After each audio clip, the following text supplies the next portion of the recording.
चलिए एक जरूरी और बड़ी खबर से आपका परिचय कराते हैं और उस पर जानकारी लेते हैं थोड़ा सा। वंदे भारत ट्रेन को लेकर के आपने देखा होगा, बहुत फैंसी थी, लेकिन आरवीएनएल और एक रूसी कंपनी के बीच में एक कॉन्ट्रैक्ट था और उसके जरिए उन्होंने एक बिड जीती थी। लेकिन अब वो बिड और करार टूटने की खबरें निकल के आ रही हैं।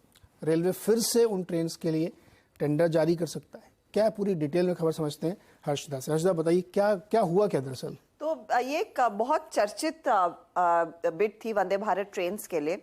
120 ट्रेनें बनानी थी रशिया और रशियन काउंटरपार्ट और साथ ही साथ आरवीएनएल को मिलकर, और फिर L2 बिडर के तौर पर भेल और साथ ही साथ टीटागढ़ वैगन्स नियुक्त किए गए थे। अब इसमें हुआ ये है कि दरअसल जो आरवीएनएल का जो पार्टनर था, जो रशियन कंपनी थी, उन्होंने वो अपफ्रंट 200 करोड़ पेमेंट नहीं किया है क्योंकि वो करंट सिचुएशन से खुश नहीं है। याद रखिएगा, जब ये सौदे के लिए बिड्स आए थे उसमें जो शेयर होल्डिंग थी वो इस तरह से थी कि सीजेएससी की ट्रांसमैश होल्डिंग करीब 70% हिस्सा होल्ड कर रही थी। लोकोमोटिव इलेक्ट्रिकल्स ये करीब 5% और फिर 25% स्टेक इस पर्टिकुलर कंसोर्शियम में आरवीएनएल के हाथ में था।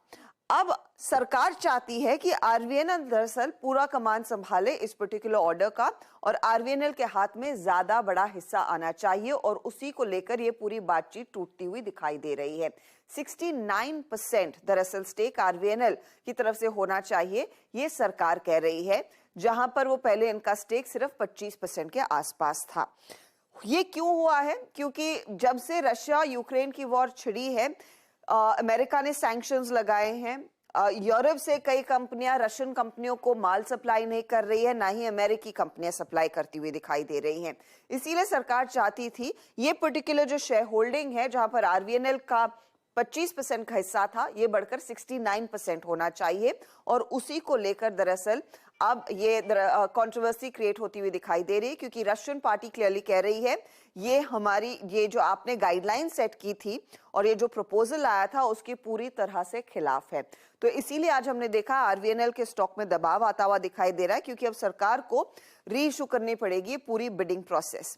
इसी के कॉन्टेक्स्ट में फिर वो भेल और टीटागढ़ जो L2 बिडर साबित हुए थे, जिनको हाल ही में पिछले हफ्ते ही हम बता रहे थे कि 24,000 करोड़ के ऑर्डर्स हाथ लगे हैं, वो भी सवालिया निशान उस पर भी आता हुआ दिखाई देगा कि क्या ये पर्टिकुलर सौदा इनके हाथ में भी रहेगा या नहीं, क्योंकि लार्जली इस तरह की सिचुएशन में सरकार रीबिड करेगी।